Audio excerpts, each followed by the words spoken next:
Hello, everyone. Welcome to our Spiritual Spotlight series. Today, I am joined by Julie Elizabeth.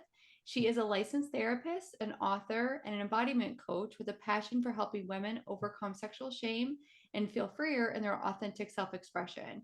She also has published her own book, Sacred Sexuality, Within and Between, that she shares her personal journey of reclaiming sexuality as a spiritual practice after an existential faith crisis with the religion that she was raised in. Julie, thank you so much for being here today. I'm excited to be talking to you. Thank you for having me. I'm excited to be here. So this is interesting. Like I said to you before we got started, is that I've actually never have spoken to somebody who kind of delves in with, a sexual mindset or dealing with kind of sexual shame and that. So I'm very excited to be speaking with you today. And before we kind of pivot into your personal journey, well, this will be part of your personal journey. Can you maybe just tell me a little bit about your background and how you started on your spiritual journey? Yeah, so I was raised in a pretty conservative religion, pretty strict conservative home. And in the way that I was brought up, it was very dogmatic, very kind of obedience oriented around developing a relationship with God.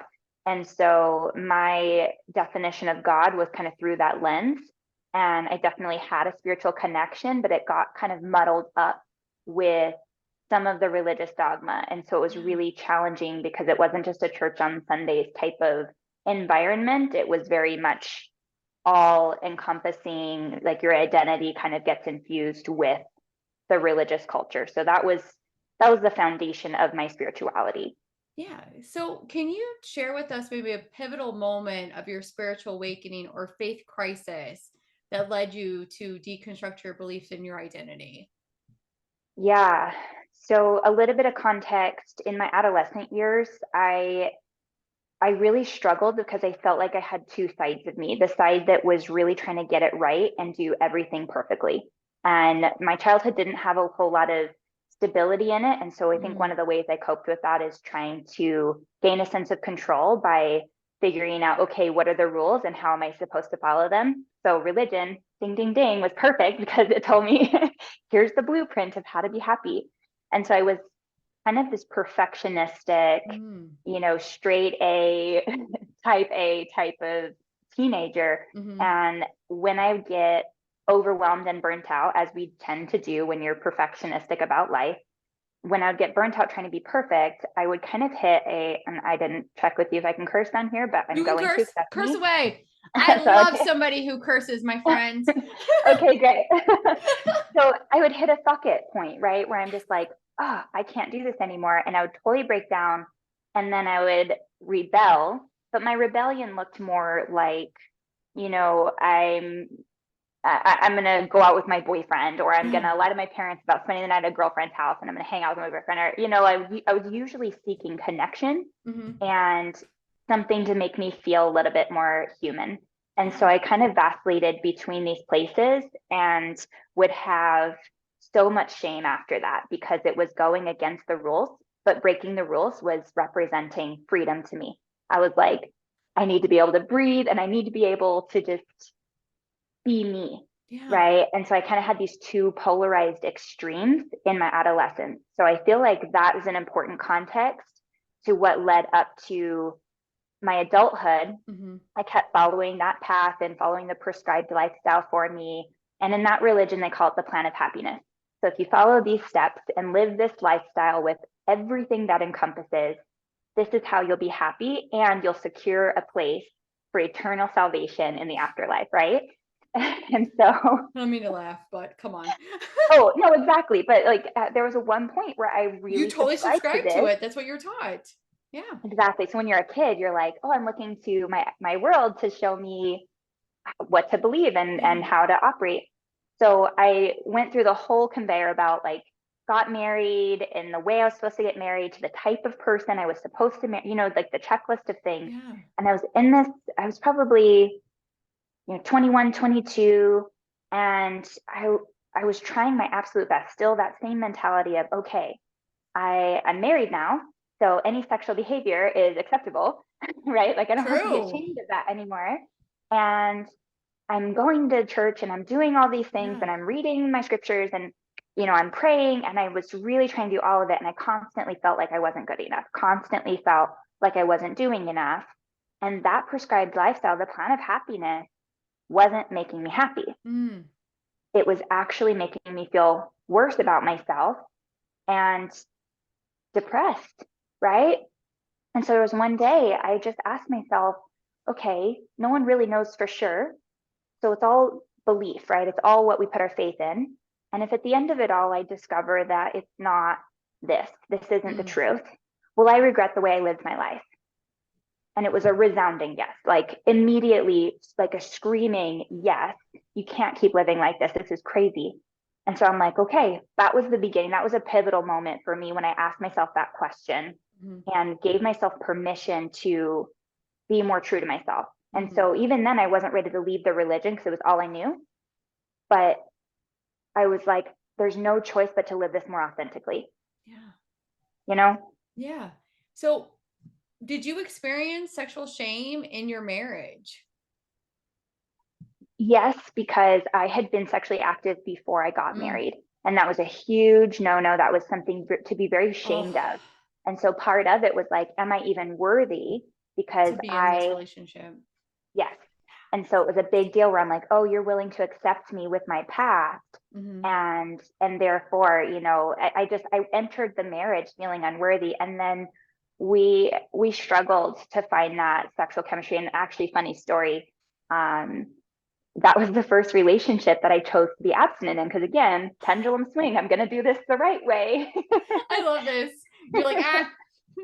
Right. Like, okay, I'm like trying to, repent. I'm trying to come back to these values. And so it was the first one that I waited until marriage. And then we kind of struggled with Yeah. that compatibility, with that chemistry. And then the internal narrative for me was, well, this is what I get, right? Like, Oh, this is my fault because I sinned outside of marriage. And so of course I'm going to struggle in this way. And it's sort of, you reap what you sow type of mentality. mm. And that created a lot of shame for me because the way that I was really genuinely suffering and Yeah. longing for that kind of connection and intimacy in my marriage, I felt like it was my fault. Oh, wow. That's heavy. Like to Yeah. have all of that guilt and shame and packed in. So then let me ask you this. How did your journey of maybe reclaiming your sexuality as a spiritual practice help you to overcome the shame and transform it into a source of strength and joy? It took many years.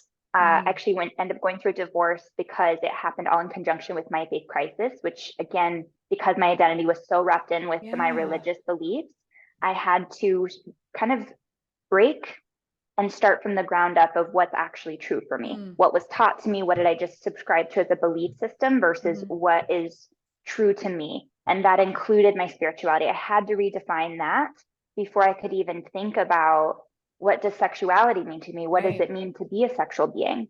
And so with all of that, part of that was I didn't even know who I am. So how can I choose a life partner? I felt like I chose into that marriage Right. from just not even a foundation in myself. And so I Mm. went through that, and it took several years before I was really ready to develop that relationship with my body and Hmm. that relationship with my sexuality in a way of reclaiming the innocence back to it. Hmm. And I would say the biggest pivotal moment for me was solo sex, or what's often referred to as masturbation, but Yeah. I prefer to call it solo sex because there's something really beautiful about having a relationship with my body Mm. and with my sensuality, with my arousal, with my pleasure that to me is sacred. And it's something that I wasn't taught to love my body in that way. I was actually taught that my sexuality was a sinful, like it was sinful nature, right? That if you're taught abstinence only Mm. curriculum Yeah. when you're raised that way, it inherently is something. There was a scripture that was always referenced called "the natural man is an enemy to God," right? And so sexuality is like that's the natural man. You're supposed to deny those parts of yourself because that's the sinful carnal nature, Right. as opposed to this is how I'm designed. This is part of the beauty of my existence. And if I'm designed this way, how is it not something to be celebrated and to be almost like a prayer, right? A Right. prayer of gratitude where I Mm-hmm. get to embrace my flesh, embrace my entire being, and not just orgasm and genital stimulation. It Right. includes all of my sensuality, Mm-hmm. right? Like listening to the rain or, hiking to a waterfall. Like these are kinds of experiences that I get to fully embrace now and enjoy and kind of squeeze the life out of those moments. And that's where it began for me, was Mm. just the relationship with my body, the relationship with my sensuality, and recognizing that that is spirituality. And how did you start tapping into your intuition and using sacred sexuality as a guiding light for you? I think the same answer. It was Same it as, was sensuality, but I think I had to take the route of repairing my relationship with the mm, feminine, yeah. because the religion I was raised in is very patriarchal and very masculine dominant. Mm-hmm. And so God is a man, and it's the only thing that's talked about, and the type of male figure that it is, father figure that it is, was Yeah. pretty toxic Yeah. ideal. And so it didn't feel safe for a really long time. I felt like that was not where I connected my Mm, intuition. It's where I felt um, really disconnected.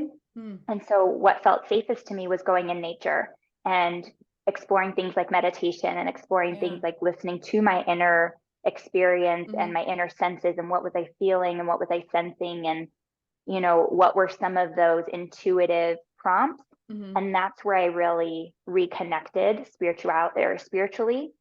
So often it was just in nature, and then I recognized, oh, I am nature.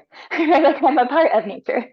I love that. And I love the fact that you partnered, like you started listening to your intuitive feelings and your intuitive thoughts. And it sounded like it guided you to having a more empowered life, and it sounds like also a happier life. Absolutely. Well, and what's important about that is, I talk about voice of authority. Mm, And I think many people in general have to go through this developmental process of mm-hmm, trusting their inner voice and trusting their intuition mm, as the voice of authority in their lives, versus outsourcing it to someone who's wiser and older and more informed or more connected than themselves. And we see this in any spiritual community. so true. And so I think it's so important to have that intuition be a strong tether and a guiding light, so that whatever I'm learning about, whatever I'm exposed to, whatever I'm taking in, it can Mm. be wisdom that I can absorb, but it all gets filtered through ultimately the voice of authority within. Absolutely. That is such a valuable point to bring up about the voice of authority within, because people, when they're seeking a spiritual path, and in really any path of maybe higher knowledge, they could be misled towards paths that maybe aren't for their best and highest good. So definitely Mm-hmm. always going within. I think that's a beautiful thing that you teach. I love Thank that. you. So Thank you. as an embodiment coach, how do you empower women to embrace their authentic self-expression and maybe challenge societal conditioning that perpetuates shame around sexuality and spirituality? So I love this question because it really is the basics. It's everything I just said, Yeah. which is just starting with curiosity. I Mm, want to understand, where are you at with your relationship to your body right now? What were you taught about your body, whether it was explicitly or maybe subconsciously? What mm. have you been absorbing? What was the culture? And so just giving ourselves permission to examine it. When we're more aware of it, then we get to decide, do I still believe this? Is this true? That's one of the most powerful questions. Is this true? So true. Because we Is get this to ultimately actually, true? yeah, we get to unsubscribe if it's like, I don't want that newsletter anymore. I don't really like that message anymore. I like to disconnect from the aging matrix. I'm true. Totally. There's so many pieces like that. So it can be applied to many things. And so mindfulness is a really important Mm, tool, right? Meditation or whatever form that takes. I think there's 1.5 million expressions of mindfulness, but right. that's essentially a tool to gain self-awareness. Hmm. So what do I feel? if I don't judge it, if I don't make my inner critic the enemy, if I don't make the shame the enemy, it just represents a flashlight that's shining a light on a place that is hurting and a place that needs to heal. And so I always provide a little bit of that framework. And then the exercise itself is go in, right? Like place your hand on your chest, place your other hand on your belly, close your eyes and take your awareness into your body and just recognize what you feel. And just start there, right? Start with accepting exactly where you are and getting curious. Where did I learn that? Where did I learn to suck in my belly? Where did I learn to constantly be holding my breath or having to contort and change my body so that I can feel like I'm presenting appropriately, right? Like we just start to notice these patterns. And then my favorite practice is, what if we can radically shift it in a moment? Yes. Like, what if you can just let your belly be soft for a moment? Yeah. So it's like the true. simplest thing.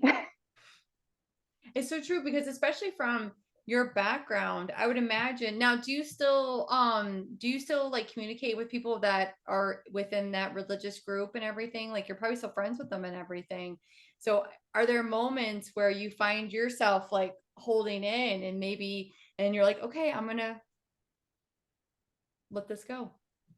All the time. All the time. I still have friends and family that still practice that religion and the culture that comes with it. Yeah. But it's it's all interconnected, right? I still practice this all the time. When I get anxious, my body defaults back to what it was taught years and years and years of repetition. I have to rewire my brain. Right. So all the time I'm like, oh yeah, that's better. Right? Like my belly is enough exactly as it is. Like it's got some softness and that's okay, right? Like it feels really good to remind myself of what's true and to embody what's true. And so I think in your question, not only when I encounter those patterns within myself, but also when I see it outside of myself, there's so much grace and compassion because I was there once. How can Absolutely. I You've judge been there. something? Yeah. Yeah, Which I think is beautiful, like because you are a one-on-one coach, is that I would imagine that a lot of your clients, like you've walked the walk, you've talked the talk, like you've overcome these challenges, and now you can guide these women or men through these type of challenges. Can you tell us a little bit about maybe your one-on-one coaching? absolutely. So the one-on-one coaching is really customized, custom tailored to the person, right? I Yes. just want to understand, where do they want to get to? I don't see myself as this like expert or, one up, one down kind of No, approach. yeah. I have learned a lot and I want to share that wisdom, but I also just want to meet a person where they are. So we kind of gauge that a little bit. And then I'm big on experiential. I'm big on the thing I just described. Like I can tell you all day long, conceptually and cognitively, information. And I think that's valuable. I think information is power. So when we know better, we can do better. And so I try to educate a little bit on some of these things, de-shame just by accepting, right? Speaking shame is really powerful, but then do something different. And that one is sometimes the most challenging and uncomfortable piece, or it's like, what if we just made sound? Let's make sound in a way you've never allowed yourself to make sound before, I like right? that idea. Express this emotion in a way that feels organic and natural to your body, but you don't have permission to do it because society doesn't accept that. And so that's usually what we do is, let's understand, let's map it out, and let's accept it and don't shame it, but then also let's do something radically different because there's so much shifting that can happen through an experience. Are you able to maybe share like a story of one of your clients that have gone through, your one-on-one coaching that had a amazing transformational moment? Are you able to share like a little story about that? Yeah, so let me pick one. I have so many. So true.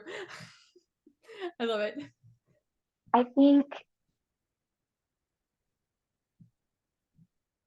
one of my favorite examples is working with some of the younger clients who are kind of in that developing early adulthood phase. Yeah. There's something really healing about that for me, to kind of watch the future generation start to just shift, right? And so when I did this exercise of It's an exercise I do with talking to the body Mm.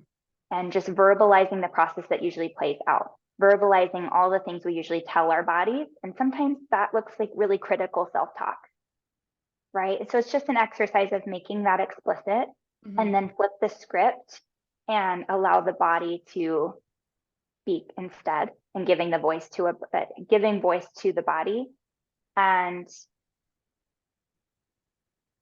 those moments themselves are just really transformative because I get to witness a woman's truth, a young developing woman's truth, and just listening to her body for the first time and having a tool that actually helps her hear her body, of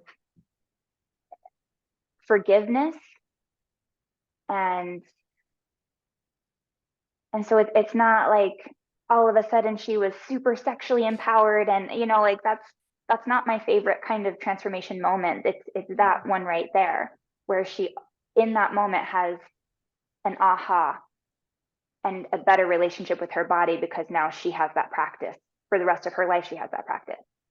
I I think it's beautiful that you work with, a younger population also. Because we, as a young adult female, we went through a lot of challenges and traumas and, to move us into adulthood. And I think it's beautiful that you're kind of reshaping the way a young adult, a young female is feeling about her body and her oneness. That's beautiful. Mm-hmm. Can you tell us a little bit about your book? Yes. Yes. Dun, dun, dun, dun. Yes. So this is my book here, Oh, I love Sacred the cover. Sexuality. Thank Oh, you. Within and between. I love this flower. I love orchids. it's You look really beautiful. close. It's so beautiful. It Yeah, can represent female genitalia in a yeah. way that really celebrates it when it's often such a difficult part of our bodies to embrace. Mm-hmm. So this is my book, and it's broken down into 3 sections. The first section is about spirituality and some of the concepts we just talked about, with Mm-hmm. redefining that, reclaiming that. I can't have sexuality as a spiritual practice if I don't feel really solid in my spiritual connection within me, not my spiritual connection through somebody else, right? Right. And so I talk about that. And then second part is solo sex in and of itself. And solo sex is the place, the birthplace. It's the starting place of sexuality, because sexuality isn't for anyone else, Right. right? You get to share it with someone else, or you get to just allow it to serve you, it's a life force energy. Mm-hmm. And so I talk about befriending the body. I talk about sensuality as a gateway to creativity. I talk about the healing power of solo sex when we can embrace our orgasm as a way to Mm-hmm. serve our bodies and our brains, and using fantasy to help inspire our arousal. All of that is in section 2, and just relearning, or Right. maybe learning for the first time, Yeah. what solo sex can be. And then the third section is about sacred union, Oh. which is something I feel very passionate about, because part of my other experience is a relationship therapist. That's my training Mm. and my background. And so I love what's possible when 2 people can do their healing, right? Inner child healing, self-identity healing, and sexual healing, and then come together as lovers and have a new corrective experience, right? Like, we get to rewire our brains through what's possible in a 2-bodied lovemaking experience. And so that's the section I go into with section 3 about boundary setting, communication, and vulnerability and true intimacy. And then if anybody wants to purchase your book, Sacred Sexuality Within and Between, where might we find it? On Amazon? Amazon is the best place, the quickest place you can get it. I love that. And then if anybody is interested in maybe reaching out to you for one-on-one coaching, what is the best way to reach you? Vibrancecoaching.org. Just book a call with me. We can kind of have an initial exploratory call, and I'd love to see how I can support you. And there's more information on there too, just about the different types of offerings, whether it's an online course, one-on-one coaching, group coaching, or a retreat. I love the immersive retreat experiences. Before we end, I just when you get a group Oh, of women wait, you gotta together. tell us a little bit about these immersive retreats. Oh, I'm like, hello. the group work is is so inspiring to me, because when you're in person in this Mm, sacred container where it's safe to be your full self, and yeah. we are letting our anger express, we're letting all of the raw, wild parts of us kind of be there, like our Yeah. primal nature, we go from strangers at the beginning to lifelong friends at the end. Mm, And so, I mean, it sounds beautiful. we really get naked together, like not in Yeah. a weird, or you're not in a weird way, but like emotionally, Emotionally, you're vulnerable. yes, Yeah. totally. And so I do those in a few different ways. Right now, I have one coming up in October. I'm doing with a Oh, nice. friend that's focused on awakening the artist within, which is included as our feelings and our sensuality and Yeah. our expression. And then I'm going to be doing another sacred sexuality retreat specifically sometime next year. And then where are these located? Depends on the season. Okay. So the last one was up in northern Arizona. I'm based in Arizona, Nice. and sometimes we might choose Rocky Point, or Okay. sometimes we might do Sedona, Arizona. Just we kind of choose different locations depending on what time of year it is. That sounds beautiful. Now, I have one more question. Do you Yeah. have any piece of advice that maybe someone who's going through maybe a bit of sexual shame right now, or feeling like they're not comfortable in their body? Any piece of advice you may give somebody who's feeling that and experiencing that right now? Yes. Um, One, you're not alone. Two, it's really uncomfortable, but it won't last forever. It doesn't have to stay there.